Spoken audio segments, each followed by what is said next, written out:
Hi, my name is Katie Critchley. I'm the Football Development Manager at Cambridgeshire FA. I oversee football participation, including disability, female talent pathway and facilities and investment across the county. Here's my top tips for local councils. So number one top tip, building stronger relationships with user groups to enable maximum project impact. We really have found over the last few years that in building those strong relationships between the parish council and the football groups that are using those facilities, that has enabled agreements to be put in place, funding to be unlocked, and just sort of better relationships in managing those facilities and those community assets between them. Top tip number two, ensuring there are agreements in place with user groups to unlock potential funding for facilities. So with the Football Foundation, they are our main funding provider, and to unlock the funding through those from the football clubs, those agreements between the football club and the parish council for the facility use does need to be in place. So we recently had some pitch maintenance funding that came out, and it was asked that one of the documents that was uploaded was an agreement between the parish council and the football club. And actually we found that whilst we needed that agreement in place, some of those relationships weren't necessarily in place to get that done at pace. So if I go back to tip one, and that really is sort of the layer up from that, build those relationships to ensure that the agreements are in place to be able to unlock those facility funding opportunities. Top tip number three, understanding the local football facility plan and how this could positively impact your local area. And that will involve working with your user groups as well as the county FA to bring it to life.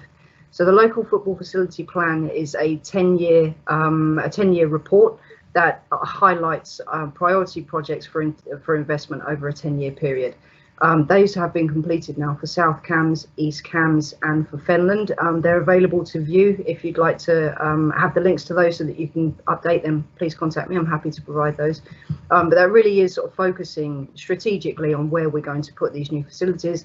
They can be 3G pitches, or is that grass pitch improvement? That can be changing facilities, small-sided, lots of sort of recreational opportunities as well. So it really is sort of thinking outside the box. It's not as mainstream as it was previously, and there is a fair amount of flexibility in those plans as well. So whilst they have been written and they are now complete and have been signed off by the FA, they're very much working documents, so they're live. So if there was to be an opportunity for funding to come forward for a new facility project that wasn't currently listed on a local football facility plan, that could very much be amended and added into that report as we move forward. Top tip number four, grass pitch maintenance is currently a huge priority for the Football Foundation and for the FA, and there is currently funding available to encourage investment in areas where pitches are classed as poor or basic.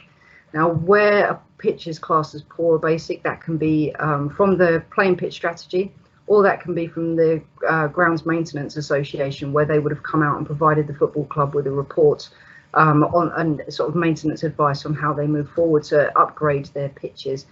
There is a lot of funding around at the moment for this grass pitch maintenance.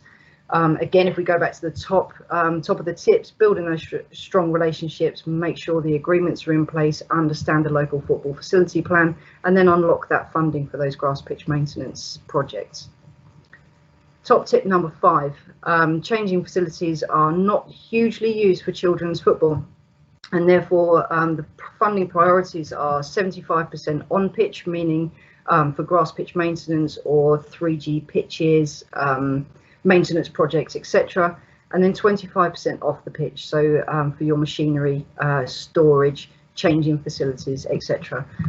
So whilst we're saying they're not a huge priority, we know that they are still needed, and very much so in terms of welfare blocks for safeguarding from children's perspective, kitchenettes so that clubs are sustainable, they can have some form of income to make sure that they can get through the season.